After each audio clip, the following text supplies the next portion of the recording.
আপোনালোকে বাৰু Angel numbers দেখেনে? 111 222 333 444 এনেকুৱা ধৰণৰ এঞ্জেল নাম্বাৰছবিলাক তেতিয়া কি কৰিব লাগে বাৰু? নমস্কাৰ, মই Anita Hazarika, access bar facilitator, numerologist, Reiki healer, crystal healer. যদি আপোনালোকে কনষ্টেণ্টলি এনেকুৱা ধৰণৰ এঞ্জেল নাম্বাৰবিলাক দেখা পায় তেতিয়াহ'লে সেই নাম্বাৰছবিলাকৰ মিনিং কি?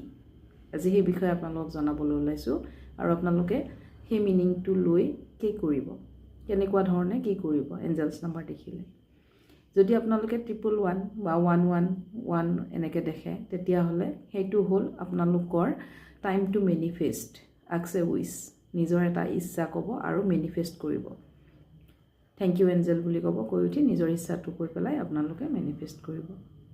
222 দেখা মানে হ'ল আপোনালোকৰ প্লেনিং মতে কাম হৈ আছে।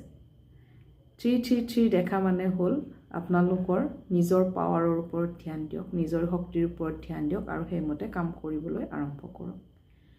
444 দেখা মানে হ'ল এঞ্জেলছবিলাক আপোনাৰ লগত আছে আৰু এঞ্জেলছসকল আপোনাৰ লগত আছে আৰু তেওঁলোকে আপোনাক হেল্প কৰিবলৈ ৰেডি। গতিকে লগে লগে আপোনালোকে প্ৰেয়াৰ কৰিব, কি বিচাৰে সেইটো এঞ্জেলক ক'ব। 555 দেখা মানে হ'ল পজিটিভ চেঞ্জ হ'বলৈ গৈ আছে, আপোনাৰ লাইফত পজিটিভ চেঞ্জ হ'বলৈ গৈ আছে। 666 দেখা মানে হ'ল আপোনাৰ মেটেৰিয়েলিষ্টিক লাইফ আৰু স্পিৰিচুৱেল লাইফটো বেলেঞ্চ হ'বলৈ গৈ আছে। 777 দেখা মানে হ'ল আৰ্কএঞ্জেল মাইকেল আপোনাৰ লগত আছে। আৰ্কএঞ্জেল মাইকেল লগত থকা মানে কি, তেওঁ আপোনাক প্ৰটেকশ্যন দি আছে। আপুনি প্ৰটেক্টেড হয়, এঞ্জেলৰ দ্বাৰা আপুনি প্ৰটেক্টেড হয়। 888 দেখা মানে হ'ল অপৰচুনিটিছ আপোনাৰ দুৱাৰত খটখটাই আছে, আপুনি দৰ্জাখন খুলিব লাগে আৰু সেই অপৰচুনিটিছ ল'ব লাগে।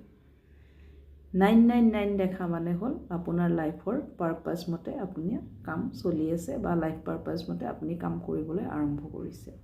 গতিকে এইখিনি হ'ল আপোনালোকে সদায় দেখি থকা এঞ্জেলছ নাম্বাৰছবিলাক আৰু এই নাম্বাৰছবিলাক দেখিলে কি হ'ব পাৰে এই বিষয়ে মই ক'লোঁ। এতিয়া আপোনালোকে মেনিফেষ্ট কৰক, এঞ্জেলছক থেংক ইউ কওক। Thank U.